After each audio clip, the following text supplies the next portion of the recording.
A warm welcome to everyone to this beautiful evening. Today we have Advocate Dr. Sudhakar Awad sir as our speaker. It is an honor for me to welcome Advocate Awad sir on behalf of RERA Practitioners Association Pune and Bar Association Maharera and Maharit Mumbai. Sir, your presence is highly appreciable by all of us. I also welcome all the participants who are excited to hear our speaker. Last year, during the pandemic started and the lockdown had started, that is in April 2020, we first started our series of webinar, and Advocate Awad sir was the person with whom we started our first webinar. Sir had delivered a lecture on overview of RERA Act and comparison with MOFA Act. Sir, it is pleasure for all of us to have such a great personality among us. We are all keen to hear from you, sir. Thanks for taking out a time from your busy schedule to share your thoughts and to guide us. I once again welcome you, sir. I request Sujata Bhave to kindly introduce our today's speaker, Advocate Awad sir. Over to you, Sujata ma'am. Thank you, sir. Good evening, everyone. I am Advocate Sujata Bhave, a representative of the Pune RERA Association. The initiative of the Pune RERA Association to conduct these webinars is slowly based on its determination to contribute in assisting lawyers to enhance their skills and knowledge. In order to work towards our vision, today we have organized this webinar on the topic Title Certification and Responsibilities of Advocates. Our speaker today truly requires no introduction. He in his field of teaching, since he is teaching in his field since the year of 1977. There are numerous advocates and judges who have become successful today with his coaching. As he speaks today, most of you will recollect the days preparing yourself to be a successful advocate or a judge under his guidance. He has received several awards and has written several books on, and the recent one being the Real Estate Development and Regulation Act 2016. Now, without any further ado, I request you, sir, to take the floor and share your insight on our topic. To you, sir. Thank you. Thank you, madam. Thank you, Nilesh ji. I'm very happy to be with you this evening. I'm really thankful to RERA Bar Association and Maharera Advocates Association, Mumbai, for calling me for the lecture or giving me this opportunity to deliver a lecture or rather dialogue with you people. And that's in respect of title certification and the responsibilities of advocates. Friends, after discussion with Nilesh ji, this topic was selected or chosen by us. This is especially the branch of conveyancing,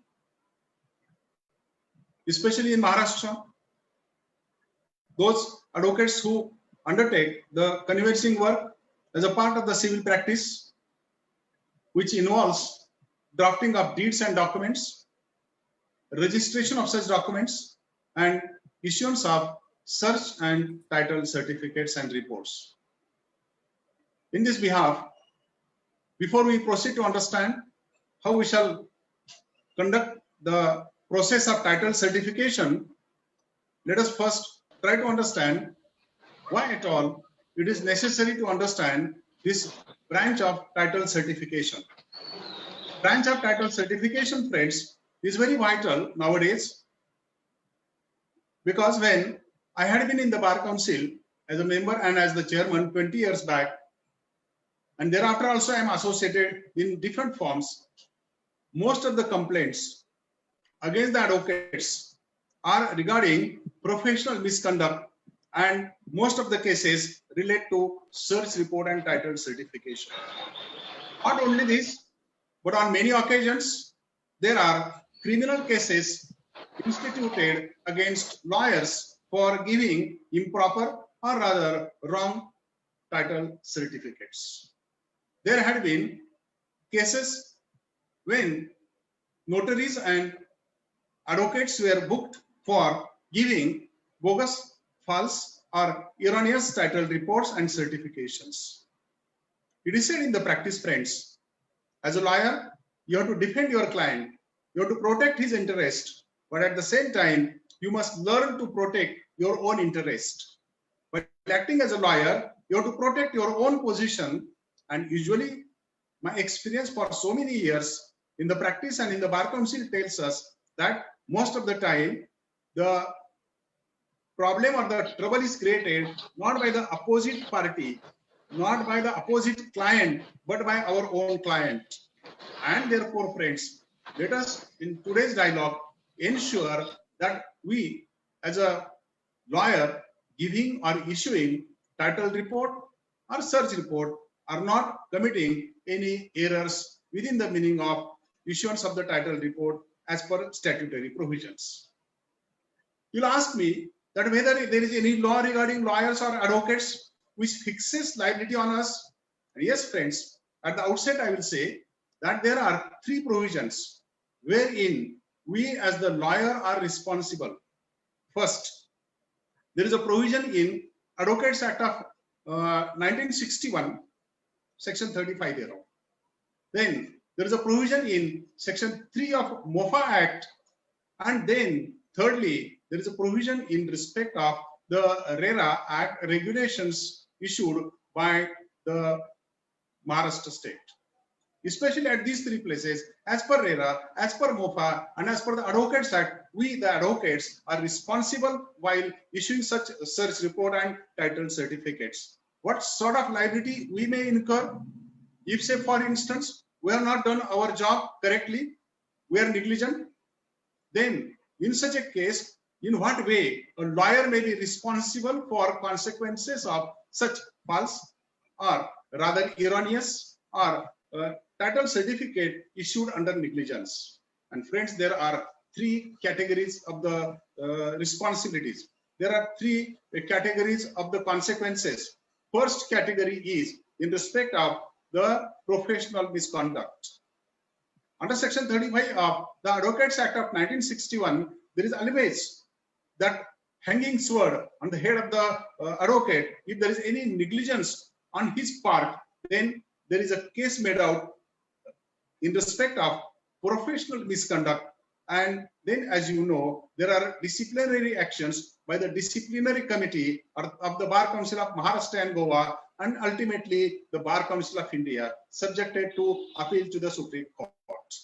Therefore, friends, there is hierarchy in respect of such cases to be tried by Bar Council of Maharashtra and Goa, then by the Bar Council of India, and then appeal to the Supreme Court. So there is a professional misconduct for which there can be a punishment, reprimanding or suspension of a sanat, that is license to practice for some time, or this license to practice may be suspended forever also. These are various aspects in respect of professional misconduct. That is one of the consequences in respect of such a erroneous title report issued by us. Second is exceptional, that there can be a criminal liability also. We're going to discuss a couple of judgments of the Supreme Court, the Bombay High Court and Delhi High Court in this behalf, wherein it has been held by the courts that a lawyer under what circumstances may be criminally liable for the consequences. If there is a case made out of joining hands with the builder or with the bank officers, and there is any fraud committed at the instance of the advocate, or he joined the hands with them by issuing wrong or erroneous title report or title certificate, then he will be criminally responsible. And then thirdly, civil responsibility. There can be responsibility in torts. Responsibility in torts will involve as to payment of damages by an advocate issuing such an erroneous certificate to the person in whose favor or who has been banking on such a certificate. Especially, this is the consequence as stated in the provisions of MOFA Act and within the provisions of RERA Act regulations. Based on this, you will find, friends, after reading entire Civil Procedure Code, I come across only one provision, that wherein lawyer is responsible to pay the cost and to pay something out of his pocket. That is in respect of Order 32 Rule 2. In respect of Order 32 Rule 2, when there is a suit instituted by an advocate and suit is instituted on behalf of the minor without an ex friend, If it is not properly instituted suit, then plaintiff is taken off the record and cost of such litigation are to be borne out by the advocate who presented such a plaint. That was one case wherein I found that lawyer is responsible to pay something. Second is the case in respect of title reports. If there is such a title report issued and because of it there is some fraud committed or there is some damage committed to other party banking or relying on such a search and title report, then very well advocate will be responsible for the consequence. So to proceed further, let us bear in mind that for wrong title certification, for erroneous title certification, we can be civilly liable, we can be criminally liable, and we can also be professionally liable in respect of the Advocates Act. These are the three consequences in respect of such a title certification done by us. Therefore, we have to be clear in our minds as to issuance of the title certificate or how title certificate is to be issued, how there can be a liability on the advocate to be provided. This liability on the advocate is fixed by virtue of, firstly, the MOFA Act. We know all of us, we are practicing on this side of the civil practice. The Maharashtra Flats Regulation, Promotion, Construction, Sale, Management and Transfer Act 1963. In this act, there is section 3. Section 3 of this act provides for the consequence. It says general liability of the promoters. General liability of the promoters. 1, 3 into bracket 1. It provides for various documents which promoter shall deliver to the buyer of the flat. And secondly, sub-rule 2 into bracket A provides that there shall be true and full disclosures as to nature of the title of the promoter. Therefore, that true and full disclosure as to nature of the title of the promoter is supported by the certificate issued by an advocate. Here we come, and here comes our role. It is not simply we are giving title certificate at the instance of the promoter or at the instance of the bank. This certificate issued under the MOFA Act is a statutory consequence. Therefore, for breach of this, there can be a statutory liability fixed in furtherance of MOFA Act.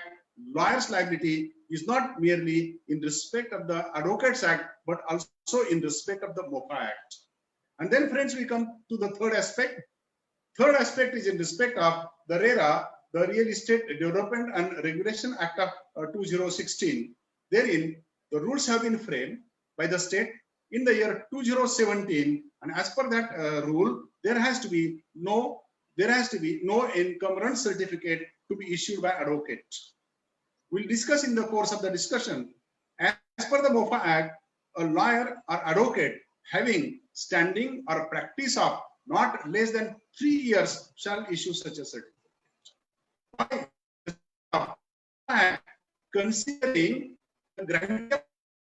Considering the seriousness of the problem, practicing age has been enhanced. As per MOFA Act, any advocate practicing for not less than 3 years can issue such a certificate. However, in respect of the second act, that is RERA Act, certificate shall issue by an advocate having such a standing practice of not less than 10 years. That is the consequence in respect of the two acts and the consequences thereof. Based on this, now we come across the consequences in respect of advocate and what is the liability of an advocate. In respect of such advocate's consequence or liability of an advocate, we have to have the brief survey thereof. Let us see a brief survey. How in past lawyers had been, advocates had been held responsible for the consequences of the negligence on their part. It may be rather incapacity of the advocate to understand or his negligence. Friends, try to distinguish between two things. A person may be very competent but negligent. Person is very diligent but incompetent. Nevertheless, consequences in respect of loss caused to someone. This issue has been discussed by the courts in couple of cases. I will not go to the all facts, detailed facts of the cases, but nevertheless, important facets of the cases we shall be discussing.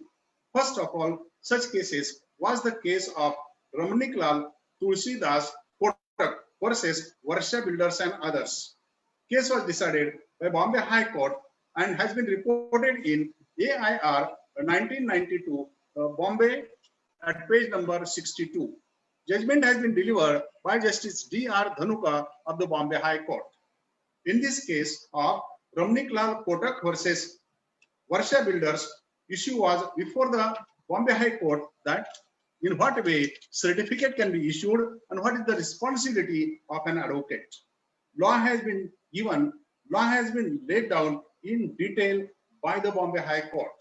Bombay High Court has said in para 19 of the judgment of Justice D.R. Dhanuka, Lordship has specifically stated before issuing any title certificate by the advocate, he shall address himself as to the title of his client. And therefore, advocate has to address himself as to title of his client, that is the promoter. Means what? To address himself means to study in detail. We shall study in detail the title of the promoter or the builder in respect of the property upon which construction is being carried on. If there is no proper investigation by the lawyer, then he will be responsible for the consequences. In this case, we will discuss again at the concluding part of our lecture today that while delivering this judgment, Honorable D.R. Dhanuka of the Bombay High Court has categorically said lawyer has to take abundant precautions.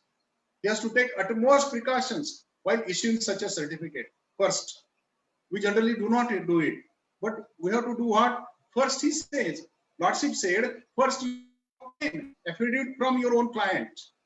You get an affidavit that these documents, that's true copies or copies, etc., I have given to my lawyer. And get another affidavit from him that I have not subjected this property to any encumbrances. And thirdly, said by the said judgment that at least public notice should be given in 2 newspapers. Public notice shall be given by an advocate in 2 newspapers, one in a vernacular, say for instance in Pune Marathi, and in another is in English. Friends, let us have the introspection whether we do it. Many times lawyers, they are because of the nearness with their client or the faith on their client, we generally do not follow such practices. Something wrong comes out of it, or something wrong happens out of it, and any flat purchaser is aggrieved thereby, then we as the advocate certifying the title of the builder will be responsible for the consequences. Detailed guidelines have been given by Bombay High Court in Ramanikhlal Kotak's case.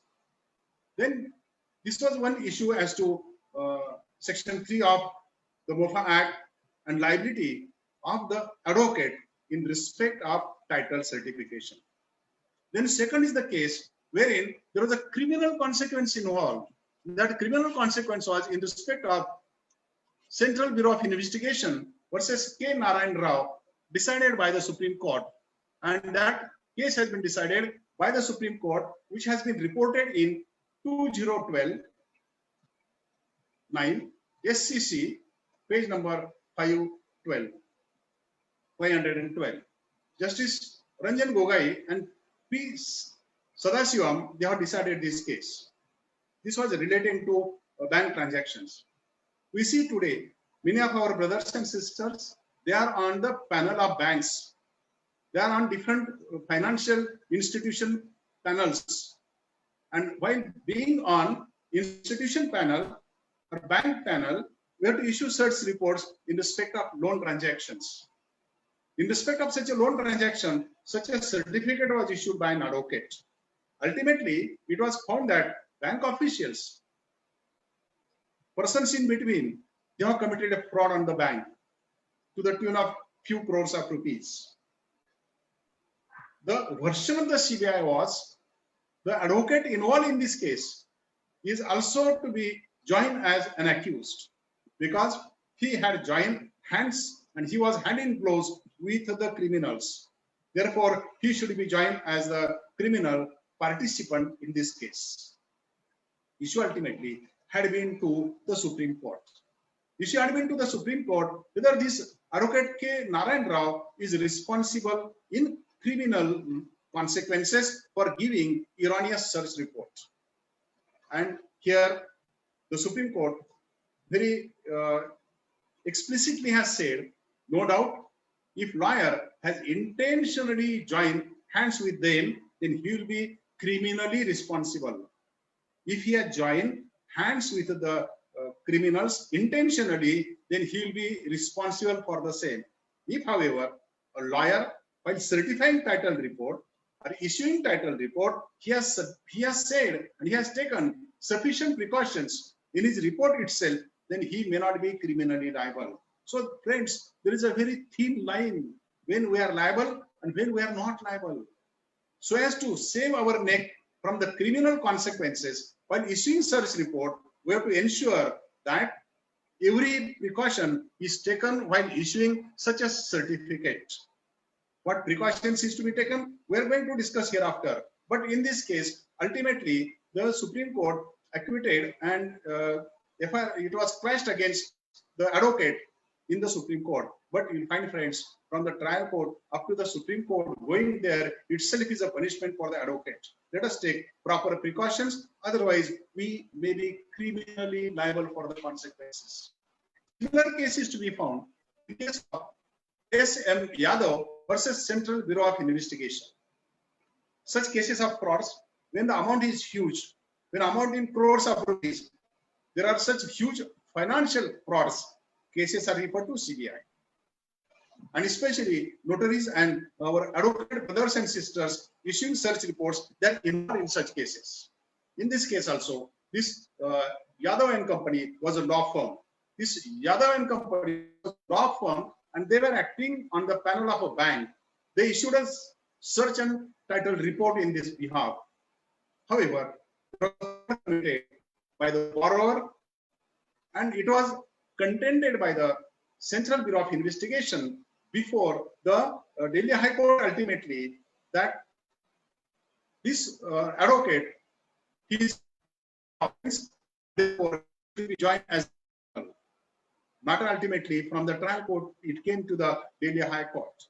When matter came to the Delhi High Court, issue was whether a lawyer can be criminally liable and whether in the present case he is criminally liable.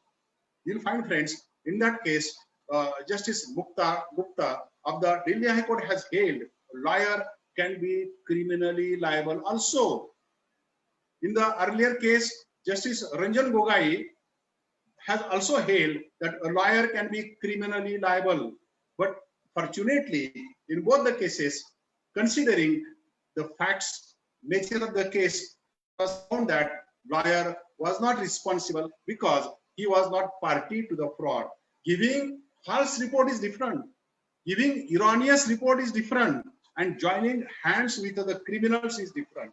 On that issue, and very that thin-edged aspect, those two advocates were saved. Otherwise, there could have been a criminal liability also. The issue is very simple. Sometimes we say that there is no proper title report is issued. There is no proper legal advice is given, and there is wrong legal advice is given. These two terms to understand. And there is wrong legal advice is given. If there is improper advice given, if there is impropriety in the title report, lawyer may not be liable for the consequences. But if there are such consequences wherein statements are made, whereby with reference to that, there is a wrong legal advice, a wrong conclusion by the advocate, when issuing title report and certificate, he will be responsible for the consequences. What is difference between wrong legal advice and improper legal advice? Try to understand. Try to understand. This saves our neck. If it is improper, you are saved. If it is wrong legal advice given, then you are not saved. Consequence is whether there is moral delinquency or not, whether there was active participation or not. If there was no active participation, you are not liable for the consequences. If, however, you have joined hands with the others, you will be criminally liable. So, let us distinguish between the two. If, as a lawyer, you did not understand the consequences of any given document, you wrongly interpreted the documents and have given a wrong certificate is one thing. And you have deliberately given such a wrong is different thing. In the first case, you are wrong, but not liable. In the second case, you are wrong and also liable in the provisions of the law. That is the consequence in respect of improper certificate and in respect of the certificate which is a wrong statement of law and fact, then you are personally liable for the same. The issue is, you are liable for what? Negligence. And what is negligence? When there is a care expected from you and you are not discharging your duty properly, you are not taking proper care, then for the consequences, you are responsible. What is standard of care required? What is standard of care required in such a case? Nice illustration has been given by Julius Salmon in his book on thoughts. He says that there is a stitching required by the shoemaker and also stitching required by the surgeon. Is the same standard required? And it is said that there is no same standard required. Likewise, in respect of an advocate, what care we must take? What amounts to negligence in respect of breach of duty on the part of the advocate, and has been explained by the court in the case of Joseph Matthew versus State of Punjab, reported in 2005 into bracket volume number 6, SCC page number 1. In this case, the court has explained the standard of care expected, the standard degree of care expected from a lawyer. When you are issuing such a titled report, are you expected to discharge the duty at par with, say, great lawyers of the Supreme Court and High Courts, or senior lawyers of the High Court and Supreme Courts? Say, for issuing such a certificate, say for instance, are you expected to be like Kapil Sibal, Abhishek Manu Singh? And here you will find, in this case, Supreme Court has observed, in respect of professionals, let us expect reasonable care. Here we come to further discussion. This is the bridging gap between, or this is the bridge between our first part of the discussion and second part of the discussion. What is the degree of the care? What is the standard of the care expected from the lawyer while issuing his report, search report and title certificate? What is search and title? While doing it, what he is expected to do? What is that word reasonable relates to? And has been explained by the Supreme Court in Joseph Matthew's case. It has been said, in respect of professionals, wherein doctors are included, wherein lawyers are included. And it is said here that we expect from them standard care expected, and that standard care relates to the ordinary test to be applied. It is not that higher expertise of the towering personalities is needed. What average advocate understands, what average advocate will issue such a certificate is the test to be applied in such a case. That is the consequence in respect of the lawyer, in respect of an advocate issuing such reports. We are liable for different consequences, and therefore, friends, we have to take utmost care while issuing such cert and title certificates. Who are agree with that? See the dimensions. If you commit a mistake, say for instance, I am taking a search report in respect of some agricultural land, and there is some wrong committed. Judgment, there is a error in judgment of the advocate while issuing search report. Purchaser is affected. Only the purchaser is affected. While in respect of such search report and title certificate issued in respect of any MOFA Act or say RERA Act, wherein there are a couple of hundreds of people are buying the flats, then you'll find because of advocate's wrong report, advocate's erroneous report, so many people they will be affected. They have taken bank loans, and especially they have been paying EMI for the same. Those people will be the sufferers. And law therefore protects to the victims ultimately. An advocate in such a case may be liable for the consequences. If there is judgment error, he may be excused. But if there is negligence, in due diligence, getting of the title of the promoter or the builder, he will be liable for the consequences of his negligence. How this standard of care is to be taken, how precautions we shall take, that we'll understand hereafter, being the second part of our dialogue. The second part now, friends, it relates to the consequence in respect of conveyancing and its consequences. You'll find, friends, this entire law relates to property. It is said there is a proverb in Marathi. What is the basis of all disputes? Kanak nahitar kanta. Kanak means gold. Kanta means woman. Therefore, it is said basis of all litigations is to be found in two parts. Either it is property or morality. It is property or morality. And therefore, one of the basis of the litigation is property. And therefore, this property of the society, Jurist Hobbes, you must have read in jurisprudence then. Jurist Hobbes, in his treatise, well celebrated book called as Leviathan, he has said that property is the basis of the society. It is the axis on which the society rotates. The persons having no property, they develop a tendency to become property of others, that is slaves. Therefore, friends, property in any society forms the basis of the society.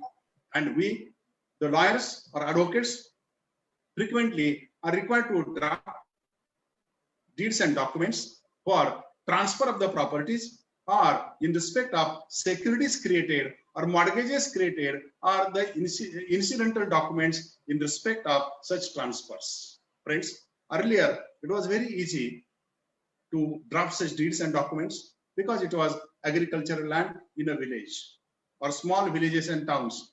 Everybody was knowing everybody, all of them. If A was selling his land to Z, people were knowing whether it is owned by A, what are the problems therein, and whether Z will be safe or not. Nowadays, in cities, towns, there is no such acquaintance with each other. In the absence of acquaintance with each other, there is a danger of frauds being committed. And therefore, nowadays, conveyancing has become a specialized branch of civil practice.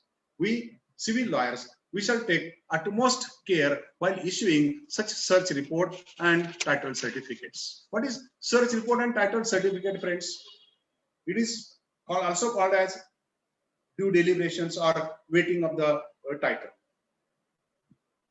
In respect of due deliberation or in respect of search and title certification, it has two parts: search and title certification. Search is a process which, before the amendment, it was in the offices of the sub-registrar manually. When we started the practice, then we, as a junior lawyers, used to go to the sub-registrar's office, pay the fees, and make the physical search, and then make the entries thereof. Nowadays, after amendment, I think after 2002 or something, now there is no need thereof, and you can provide for the payment of fees, and then you can get the search from the sub-registrar's office. Nevertheless, for all documents, you have to go and take the physical search thereof. This is search. Usually, who is carrying out such search? See any senior's report. Senior usually, because of his age, because of his standing, because of commitments, he's not in a position to go and attend such very many sub-registrar's offices. Therefore, what he usually is doing, he usually deputes one of the juniors or colleagues, and he says that go and you carry out the search. It is good work for the junior lawyers. It gives them livelihood as well as good experience. At the same time, friends, use the responsibility. They have to provide for the manual search as well as this e-search, and then it provides for the basis for issuance of the search report at a later stage. This is one part. Second part relates to the deeds and documents and revenue extracts to be read and analyzed.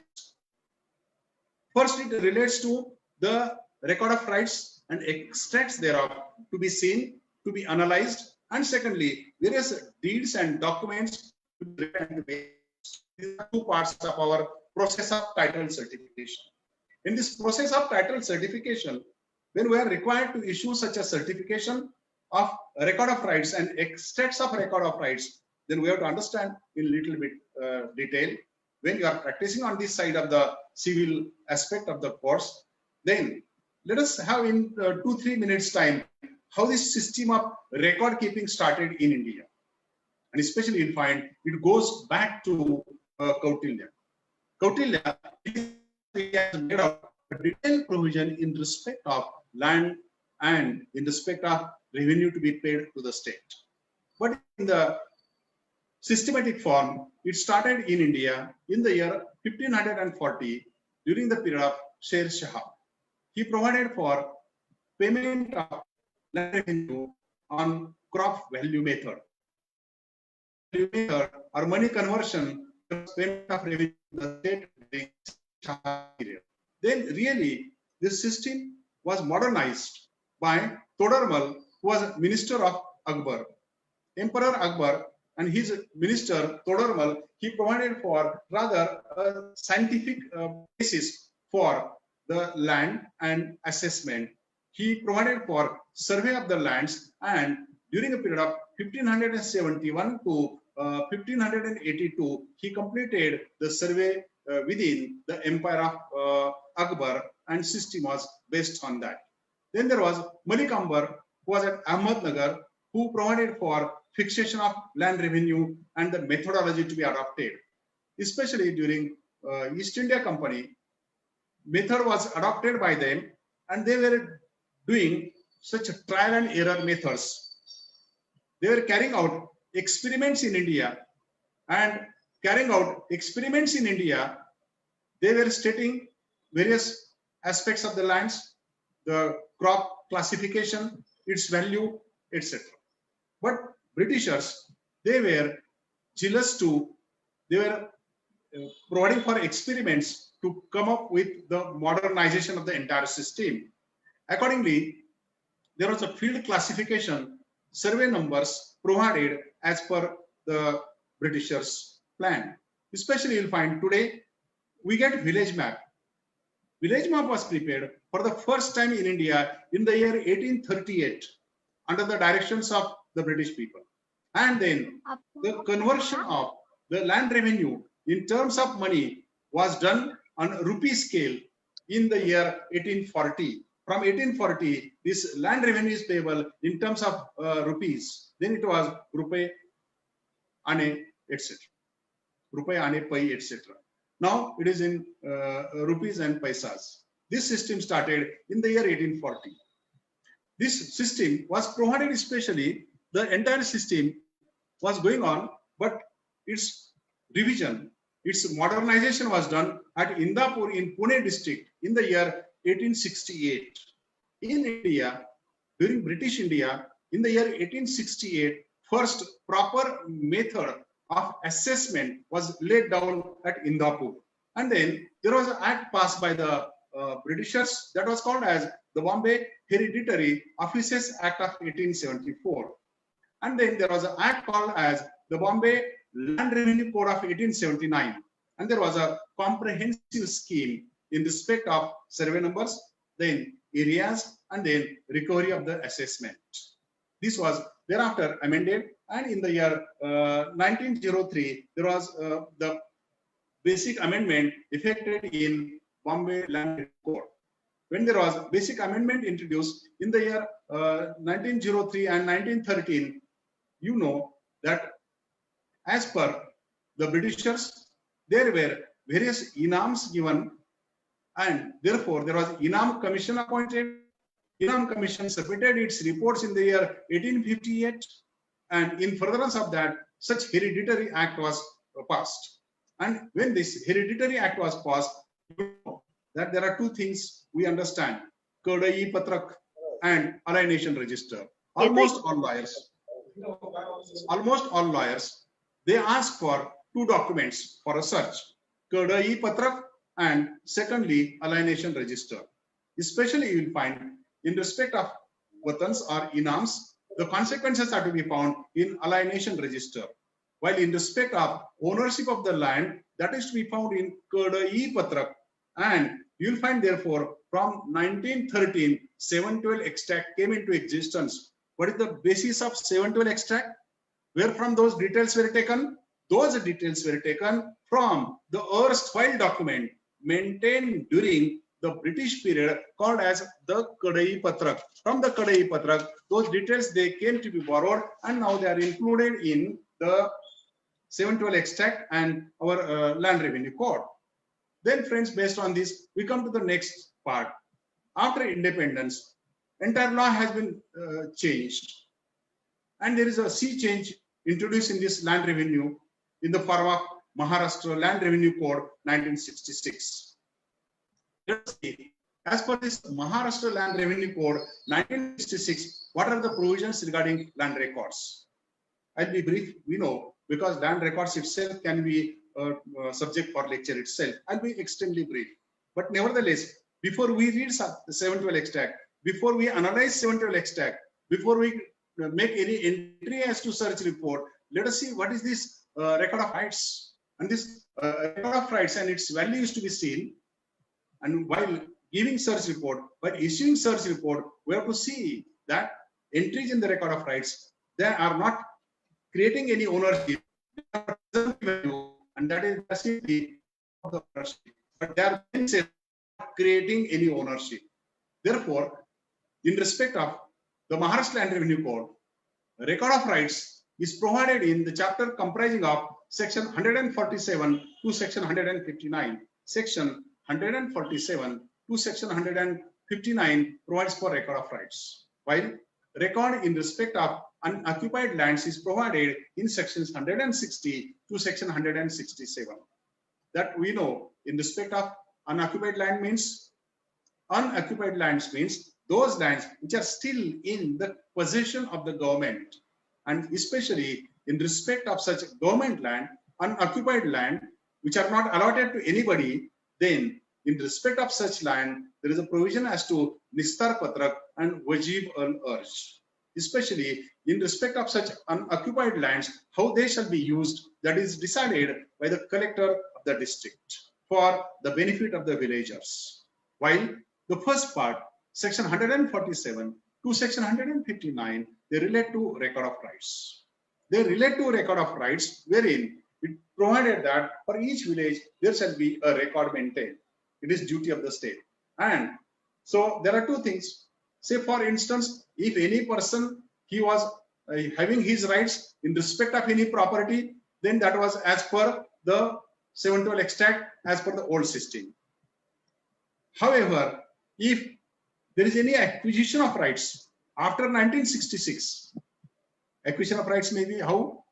Either that can be by act of the parties, that is transfer of property under the provisions of the Transfer of Property Act of 1882, or that can be under succession, Hindu succession, Muslim succession, or other successions, or there can be testamentary succession by will. So by any method, if any person, he gets any right in respect of any immobile property, then he has to report it to the village officer, to the Talati within 3 months of such acquisition of rights. He has to report to the Talati. Once he reports to the village officer or Talati, then such village officer or Talati, based on that, he will make entry in the book. That is called as pencil entry, rough entry. And then he will give notices to all concerned who are concerned in that land. And he will post a notice thereof at a conspicuous place in the village called a chowdi. So notice is given to public in general and also to the persons in particular, if they have got any objection. If they have no objection is received, then Talati, he will provide for the certification of the entry. And that will be further confirmed by the circle officer. That is how entry becomes final. This is called as 6D entry. We'll discuss at a later stage, but that is finalized. That is how acquisition of right, when reported to the officer, that comes into record of rights, and accordingly record is corrected to that extent. If there is a dispute created, then revenue practitioners know If this process happens and at some point of time, any dispute is created, then Talati will not make such 6D extract, but that will be register of disputed entries. Register of disputed entries, and that is under the control of the tenancy awal karkon or person of his rank or hierarchy. He will decide the cases, and then further proceeding called as RTS proceeding starts. RTS proceeding is started, and therefrom there can be the Mamladar deciding the case. Then there can be first appeal to the deputy collector, second appeal to the additional collector, and then revision to the commissioner of revenue in the division. That is how RTS matters they are decided. What is RTS, friends? We write R full stop, T full stop, S full stop. If you read entire Maharashtra Land Revenue Code, or if you read any law, there is nothing like this R full stop, T full stop, S full stop. There are no RTS proceedings. Where this RTS came and how that is followed? This RTS proceeding came by a tradition. When during British period, Britishers were trying the cases in respect of lands, then they were saying these are the cases relating to rights. Cases relating to rights. What is the short form of the rights? R capital, short, small t, small s, rights. Rights that was put into short form of RTS, and that became RTS ultimately. This RTS is nothing but short form of the term right. Therefore, when there are matters relating to rights, that is called as RTS proceedings. If there are no RTS proceeding, then that entry becomes final. There is further provision made nowadays, friends. Because of this e-registrations, it is provided that in each of the village, there shall be electronic devices provided for registration of the documents and deeds and entries. So also, there is a provision.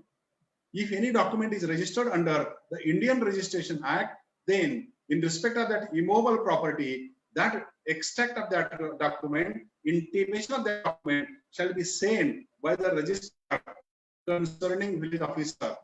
We as a civil lawyers, we usually find that never this happens.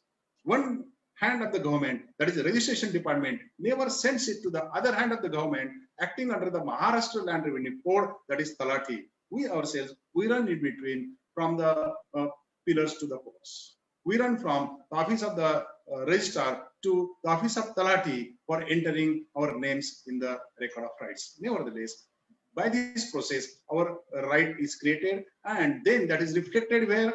By a registered document, my right is created, and that is reflected by of entry in the record of rights. So, try to understand relationship between seal deed executed of any land in favor of a person, and then his name is entered into the record of rights by mutation entry. Then that mutation entry in the 6D extract, entry in the 8A extract, or entry in the 712 extract, that is not creating right in me. That right is created by the seal deed only. That right created by seal deed is reflected here. This is simply the proof of that right, but this revenue record is not creating any rights in this behalf. That is the consequence. Especially you'll find in 712 extract, after digitalization, there is some change effected, as we know.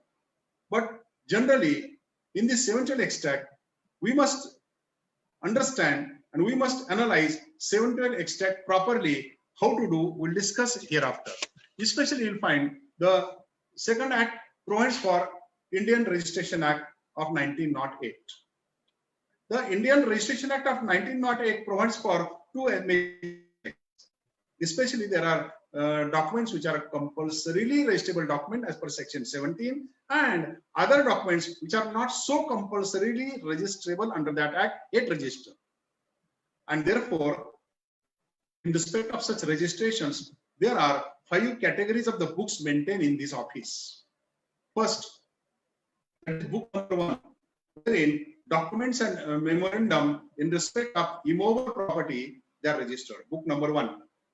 In this book, especially those documents under section 17, 18 and 19, they are registered of the Registration Act. That is book number 1. book number 1. Book number 2 relates to the reasons for refusal. Book number 2 relates to reasons for refusal given by the registrar for denying the registration of any document. 3. Book number 3 relates to wills and authorities to adopt. This is a book in respect of the wills and authorities to adopt.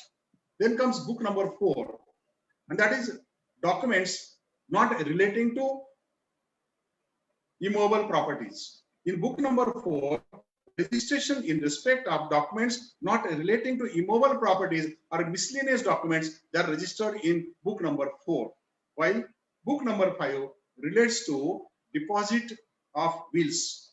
Register of such a deposit of wills. It is not registration of wills. That is done in book number 3. In book number 5, will is not registered. Will is deposited for registration in a sealed envelope.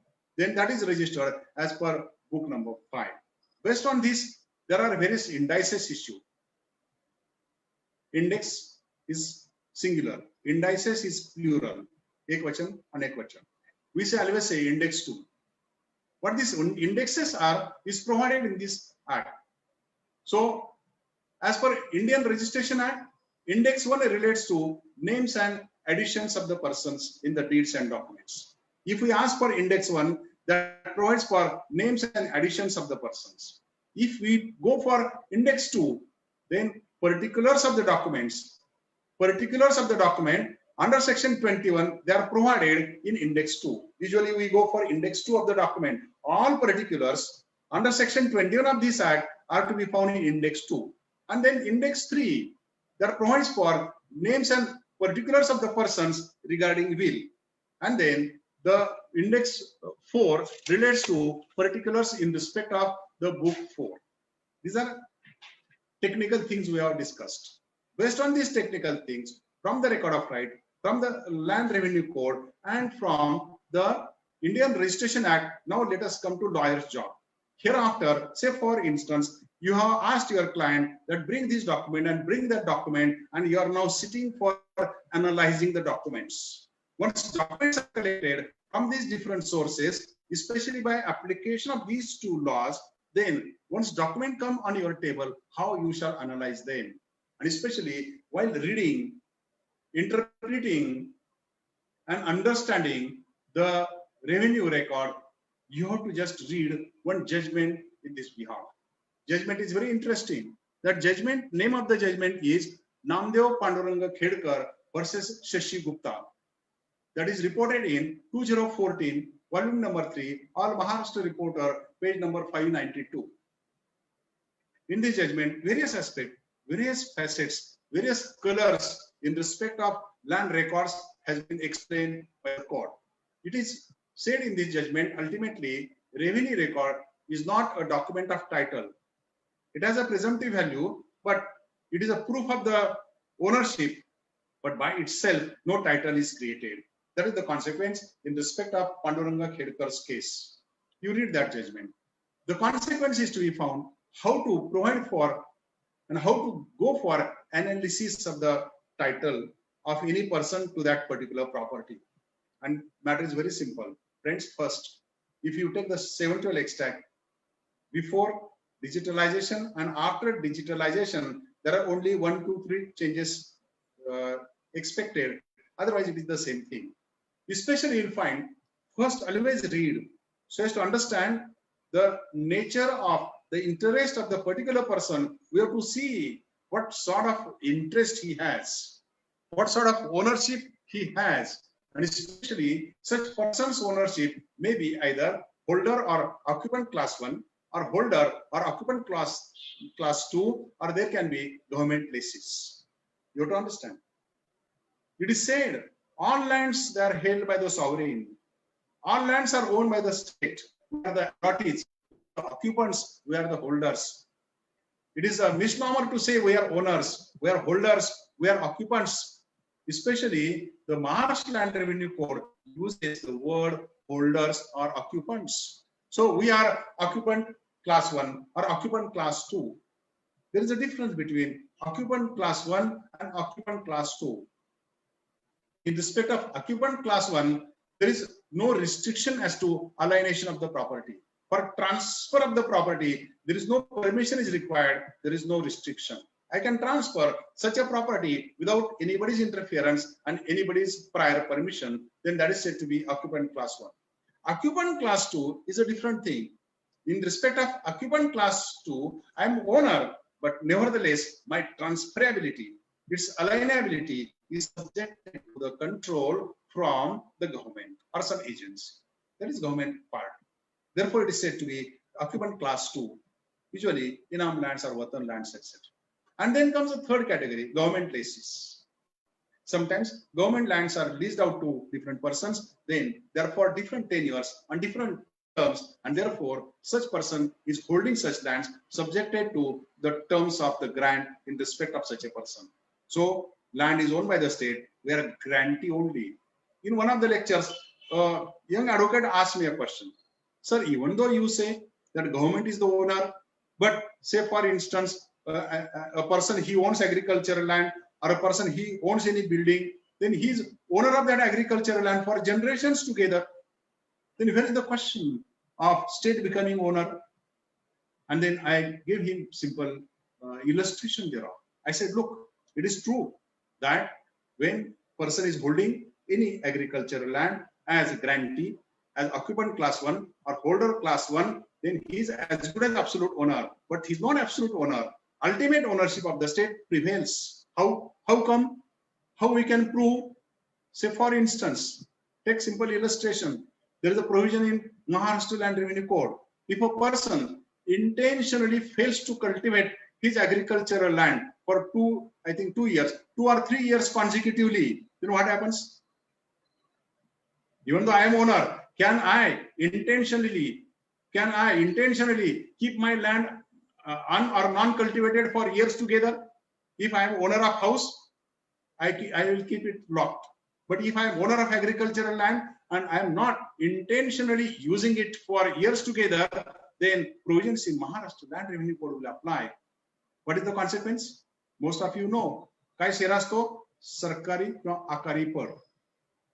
As soon as this happens, the holder's name is cut therefrom. It goes to other rights column and government's name appears in between.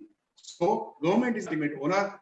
Again, it goes to the government. That we shall keep in mind in respect of such land. And therefore, while assessing the title of the given person, we must see whether he is holder 1, he is holder class 2, or whether he is government lessee. Accordingly, the nature of the right will be decided based on this. Secondly, we have to understand that whether in such agricultural land, was there any tenant, or whether there is any tenant. You'll ask me a question, sir, that it is a long story of 1948, when there was the Bombay Tenants and Agricultural Lands Act of 1948. And as per that Act of 1948, we understood as per section 32G, such tenant in possession cultivating such land, he statutorily became the purchaser. Such person becomes a statutory purchaser. Then question comes that when we are in the year 2021, in this 21st century, whether there is any need to refer to such tenancy. And friends, yes, we need to refer to such tenancy, because nowadays you will find that there are various provisions in that act, especially section 32F. In that act, there is a provision as to section 32F. If such person, especially is incapacitated person or happens to be widow, then what happens to Tiller's Day? That Tiller's Day of 1st April 1957 automatically gets extended because of what? Because of the consequence of such landlady being widow. If landlady becomes widow, then that Tiller's Day is put in abeyance. Tiller's Day is never postponed. Consequence of Tiller's Day is postponed till her death, till her widowhood. And therefore, even after 1957, we have to see carefully, even today we have to see carefully whether there is any tenant or not. There are different classes of tenants we have to see. There can be ordinary tenant, there can be protected tenant, or there can be a perpetual tenant. We have to understand that properly. Not only this, but we have to see whether such person is cultivating the land personally or not. Such person, if he cultivates the land personally, that is necessary in this connection. Otherwise, as per old 712 extract. In digital 712 extract, this is not stated. But in old record, it was stated as Reith 1, Reith 2, Reith 3, Reith 4, and Reith 5. Whether landlord is cultivating himself or he was cultivating it through someone else, the Reith 1 and Reith 2. If there was tenant, Reith 4. If in respect of such a tenant, there was a sharing of the crops, 4. If it was in respect of money, 5. And therefore, there was such a mode of cultivation stated in the 712 extract itself. Accordingly, right of such tenants were to be considered. Protected tenants, perpetual tenants, they were then entitled to become statutory purchaser by virtue of the provisions in section 32 to section 32R of the Bombay Tenancy and Agricultural and Lands Act. Today, the Maharashtra Tenancy and Agricultural Lands Act of 1948. Friends, hereafter, we have to relate to the consequence in respect of whether land is being cultivated or not.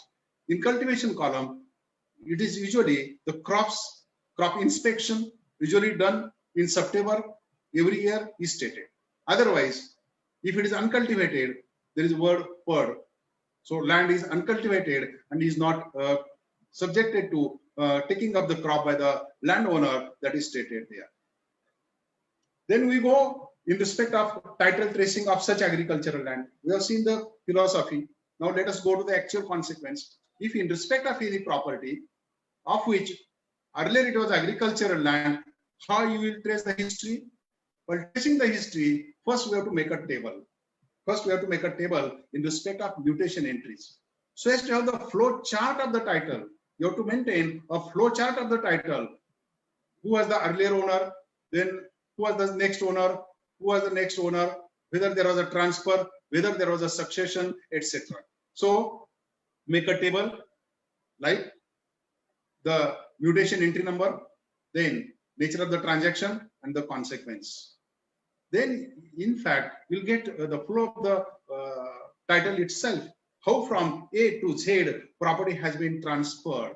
And then only first this has been done. Secondly, judge the contents of the 6D extracts. Not only arrange in the tabular form, but in the last column, you have to state what is the effect thereof, whether they have been correctly done or not. Because if it is not correctly done to your knowledge, you have to bring it to the knowledge of your client and tell him, look here, this is not correctly done. So he may require some correction in the same. Especially you will find in respect of deeds and documents. What is the meaning of the term deeds and documents? When you have to take search of any property, what you have to provide, ask for all relevant deeds and documents, copies thereof first, and then inspection of the original second. It is better you always inspect the originals also, but in the beginning, ask for the copies. Make a list of all the documents. Once you make the list of all the documents, usually we come across 3 words: deeds, documents, and indentures.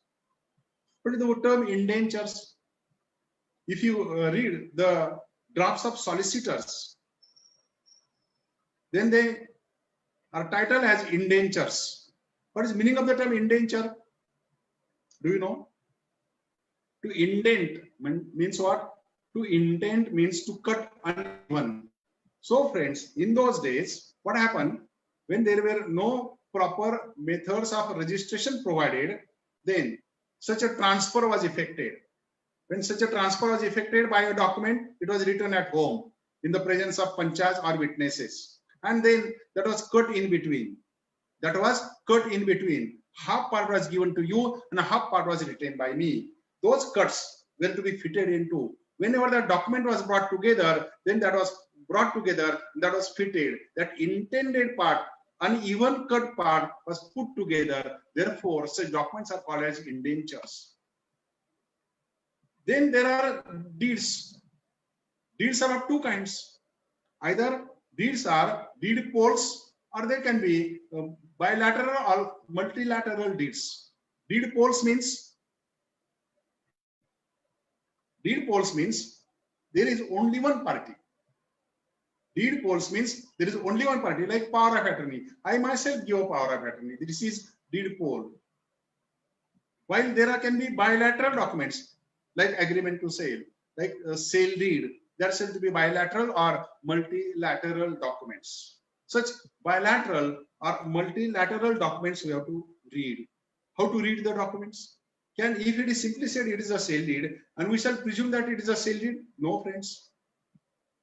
When any document is given to you and there are 6D extracts entries, then first see contents of the document. As a lawyer, we have to see the contents of the documents. In the contents of the document, what we have to see? Why it is necessary? And sometimes you'll find there are conditions imposed. You'll find there are different parts of the deeds and documents, but there is a recital part. Recital part usually provides for the title flow or the history of the title of the owner, transferor, reasons for the transfer. While the contents provide for the covenant sometimes. There are assurance given and that relates to ownership, possession, payment, etc. Say for instance, friends, if it is a sale deed, name has been entered into 6D extract, name has been entered into 712 extract, but in the sale deed it is said that price is fixed at XYZ rupees, of which rupees X they have been paid today and remaining amount to be paid in this 6 months time. What sale deed is executed? What will happen? As a lawyer, as an advocate certifying, we have to take a note of the contents of the sale deed also. Simply there is a sale deed is not sufficient. Say in the given case, you say that it is an unpaid sale deed. Some part is paid and some part is not paid. In respect of the unpaid part, say for instance, owner, the remaining 10 lakhs amount is to be paid. You pay him 10 lakhs thereafter. Never to do it. Your client shall do it. How? You shall advise your client, look, that sale deed was registered. Unpaid amount is stated in the sale deed. So that receipt for the remaining payment shall also be registered. And that will be a complete set of documents providing for the search consequence. So see the recitals, see the covenants, see the conditions therein. Especially you'll find why we go for 30 years documents. Usually it is said go for 30 years search. That is in respect of especially regarding the mortgages. So it comes to now encumbrances. When assessing the documents, you have to see whether there are any encumbrances on the property or not. As per the RERA Act, you have to give no encumbrance certificate also. It is not merely search, it is not merely title, but also no encumbrance certificate. And such no encumbrance certificate is to be issued by you. What is encumbrance? We always say that there are no encumbrances. Jala Marathi आपण बोजा नाही असं म्हणतो. What is this encumbrance? Encumbrance is some enrollment on the title. Say that owner has got a title, but some other person has created some interference in his title. Maybe right of way, or say maybe some payment to be made, maybe some benefits to be conferred on, etc. So you have to verify. If it is by registered deed, then that is provided here. By registered deed, what happens? By registered deed, entries are effected in the record of rights in other rights column. In the extreme right column, in the 712 extract, such entries are effected whether there is any encumbrance on the property or not. That is to be seen. If that is seen in the record of rights, then you have to certify accordingly regarding the encumbrance and ask for the proof of such encumbrance and release from the same. This is in respect of agricultural lands. This is especially in respect of villages and small towns, but especially in big towns and metropolitan cities. Now, after the invent of the 1963 MOFA Act, the Maharashtra Ownership Flats Act, usually called as. Thereafter, now there is a different aspect provided.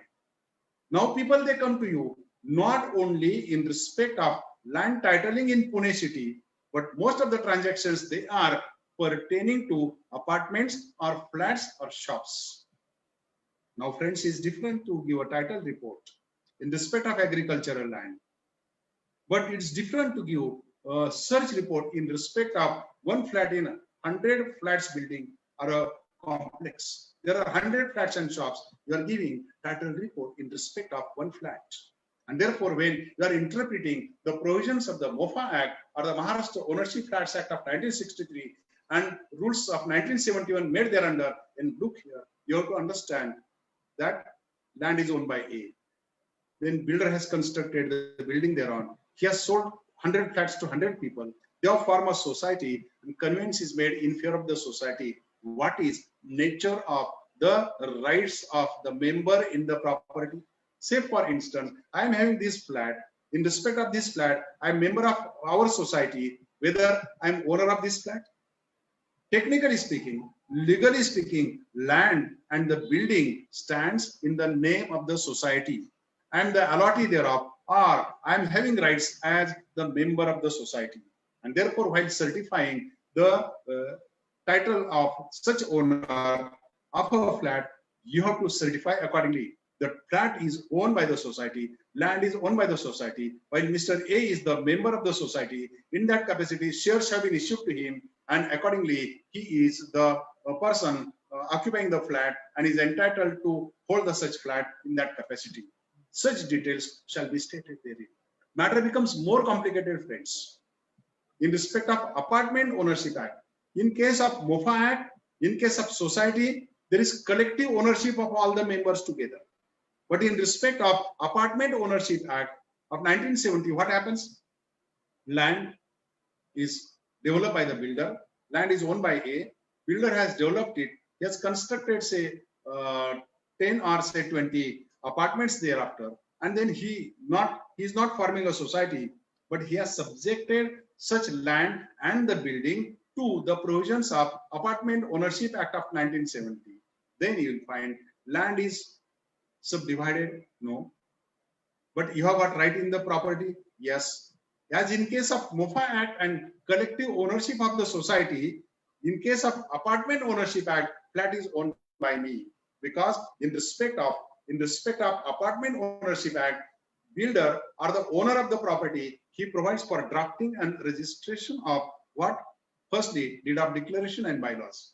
And in addition to that, there is a sale deed executed in my favor.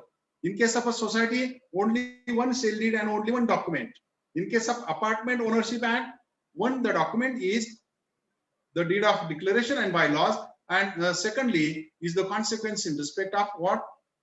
The deed of apartment or in respect of sale deed of the apartment. This you have to see, and such documents are to be verified by you.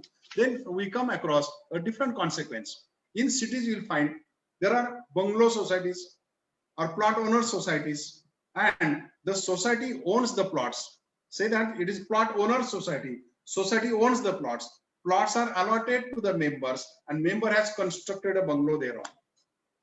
Who owns the plot? Society. Who owns the bungalow structure? The member. Such a concept of dual ownership is very unique to Indian situation. As per Indian law only, such is position only in India. In India, plot can be owned by the society, but structure is owned by me. And therefore, while certifying such a title in respect of bungalow plots, you have to certify. There can be another aspect, that there is a plot of a layout, but it is a freehold plot and there is no society for. So on freehold plot of layouts, then plot is owned by me. There is no society now. And in respect of my plot, I have constructed a bungalow or a structure therein. Then what happens? In respect of thereof, there can be rights of ownership with the owner of the plot. Now there is no dual ownership. He owns the plot and he also owns the structure thereon. That is how divisibility of the title is to be verified and is to be seen by you. Based on this, friends, we come across the concluding part. Concluding part is, based on this discussion, as you have analyzed the title documents, you have seen the 712 extract, you have seen the record of rights, various forms therein, and also verified the deeds and the documents, then ultimately you have to see what? That judgment of Ramniklal. In case of Ramniklal Kotak's judgment, Bombay High Court has laid down that once you do it, get the advocate, get the affidavit of your client. Also, issue public notices in two newspapers, one in vernacular and other in English. And thereafter, you issue the search report. If you have got any doubt about the title of the owner, then you have to make mention in the title document. In Ramniklal judgment, very frequently question is asked to the lawyers. Can we, the lawyers, issue conditional search report and a title certificate? There cannot be conditional search. There can be conditional title report issue. After due deliberation or after waiting of the documents, can a lawyer or advocate issue such conditional title report? And has been observed by the Bombay High Court in that Ramniklal's judgment. Yes, advocate is entitled to issue conditional search report. Conditional title report stating therein specifically his queries.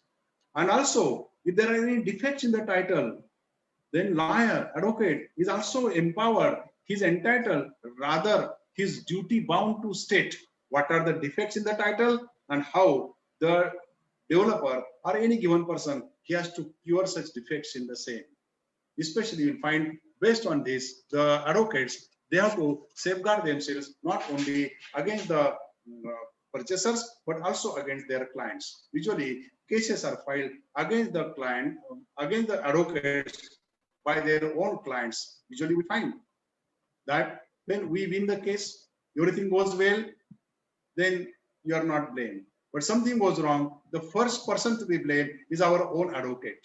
So we have to ensure against our own client first, and then to fearlessly do your work intelligently and deliberately. If you do your work deliberately, then there is no negligence. There is reasonable degrees to be seen. What is reasonable is a question of fact. What is reasonable is a question of fact. Depending on the risk involved in the matter, you have taken sufficient care. You have analyzed the document. You have asked for all documents. You have asked for all record of rights. You have made it in a tabular form. You have provided for the flow chart, and you have also provided for contents of the document duly analyzed, and then you have drawn your own conclusions. If you are doing it, then there is no malice involved. There is no negligence involved. Maybe any lawyer, say for instance, a junior lawyer may be less competent, but he is not negligent. Law will not punish you for your less competency. Law will not punish for your incompetency, but law punishes you for your negligence. So even though someone may be incompetent, but let us see that they are not negligent. Friends, with this I conclude. This was a subject in a lighter vein.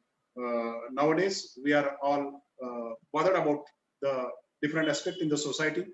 Something is going on in the society whereby everybody is uneasy, and therefore Nilesh has given me such a lighter topic to be discussed, nothing to be taken at home, but to be recorded in your mind that while issuing search reports and title reports, we shall be diligent in this behalf. Friends, with this I conclude.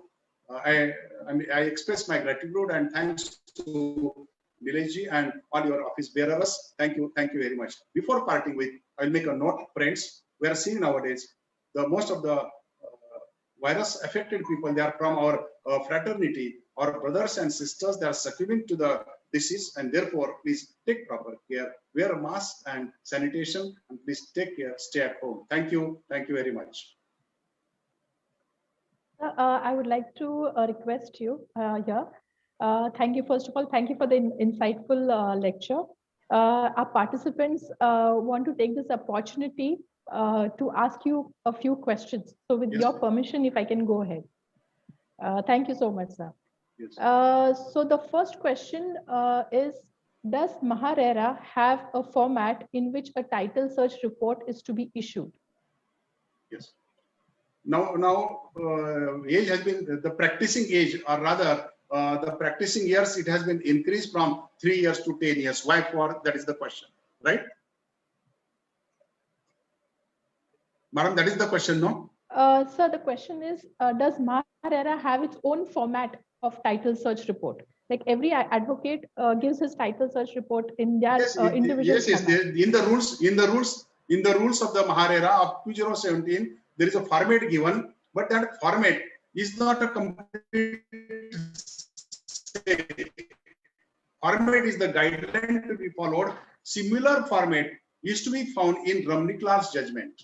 This format of the Maharera is nothing but borrowing. Rather, it is the blueprint in respect of Ramniklal's judgment. Nevertheless, in the rules, format of the search report has been given, or title report has been given. I'll make a note, I'll make a point of difference. Format is different and your opinions are different.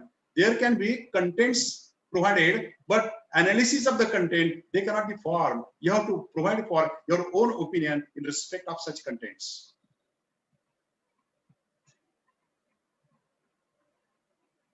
Thank you, sir. So the next question is, if an advocate mentions in the disclaimer of the title report that he or she will not be held liable for any consequential loss or punitive loss, will he still be liable? Madam, this is called as contracting out.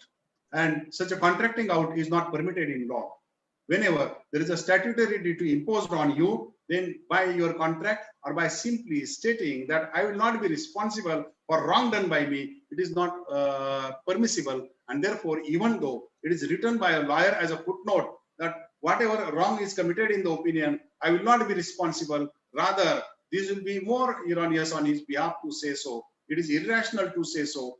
And he will be responsible irrespective of this. At the most, we can say, what we can say, that this search report is issued on the basis of the documents supplied by client to me, as well as record of rights supplied by him to me, and also in respect of the information given by him to me. But you cannot write such a note. Thank you, sir. So the next question is, what are the other provisions in law under which a title certificate is to be issued in case of property, other than provisions applicable for issuing title of promoter under MOFA? No, rather I will say that there are only these two laws which requires for your statutory issuance of the title certificate. See, say for instance, there are two provisions. One, issuing of a title certificate at the instance of the client, and issuing of the title certificate when that is required by law. In these two laws, there is a necessity of the title report provided for, while ordinarily title report may or may not be provided for. In these two laws, RERA and MOFA, search report or title certification is must. Thank you, sir. This is a long question. I'll try to make it as short as possible. If a sale deed is executed and registered and the entire consideration is paid to the owner who acknowledges the receipt of this consideration, but he has not recorded his name on the 712 extract for more than 10 years, and the subsequent purchaser, that is the promoter, acquires this land and gets his name recorded on the 712 extract. In such a case, how should the advocate issue the report if the earlier purchaser did not take any action or objection? So look here, in the question itself, answer is given, because it is said that first document was registered before 10 years. This should have been reflected where in the search. So there is a negligence on the part of the advocate, because this would have been reflected in the search itself. And what is not reflected in your own search, you cannot take the benefit thereof. Irrespective of that, if document was executed, then entry in the record of right is not creating any right, but that simply gives a proof thereof. So in this case, lawyer will not be excused. Thank you, sir. We have a couple of questions flooding in, but this will be the last question due to the paucity in time. The last question, sir, is, can the Tahsildar or SDO declare or issue certificate that a tribal holding a land subject to section 36 and section 36A of MLRC in the right, in other right column in 712 extract is non-tribal person, whether such certificate is legal? Yes, this is issued especially when, say for instance, there is Minor Minerals Excavation Act, and sometimes there is a Minor Minerals Excavation Act provisions are violated, there is unlawful digging, and then there is a penalty imposed, then that is recorded as a arrears of revenue in the 712 extract. I will look here as a different aspect. In state of Uttar Pradesh and some other states, title certificate is issued by the registrar's office. In some of the states in India, title certificate is issued not by the lawyers, but by the government office itself. And in respect of Maharashtra, there was one committee constituted by the state of Maharashtra, that was Land Titling Committee. Fortunately, I had an opportunity to work in that committee, and now in Maharashtra state, within short time, rules are being changed by as per the report of this Land Titling Committee of Government of Maharashtra, wherein there is insurance as to title is to be afforded, and government system is to be subjected to change, wherein now, as somebody has asked a question, that a sale deed was executed 10 years before. No entry was made effective for 10 years. Then another sale deed was effected. Now builder has constructed a building and so many flat purchasers they have been defrauded. So as to avoid such complications, now the Land Titling Committee of Government of Maharashtra has suggested for change in the rules, and thereafter when this entire system is corrected or completed, title report like Uttar Pradesh state will be issued by the government of Maharashtra only. Till then, we have to undertake this work. Thank you so much, sir. Thank you so much for your time. I'm going to ask Advocate Sudeep Kenjarkar to take over from here and express gratitude and the vote of thanks. Thank you, Sujata. Thank you, Sujata ma'am. Sir, I'm Advocate Sudeep Kenjarkar, Vice President of RERA Practicing Association. On behalf of our association and Bar Association MahaRERA and MahaREIT Mumbai, thank you, sir, for your valuable and precious guidance for today's lecture. Hope we shall get your valuable guidance in future also. Thank you so much, sir. Okay, thank you. Thank you, sir. Thank you very much, sir. Thank you very much. It was really very good lecture, sir. Thank you. Thank you. Thank you.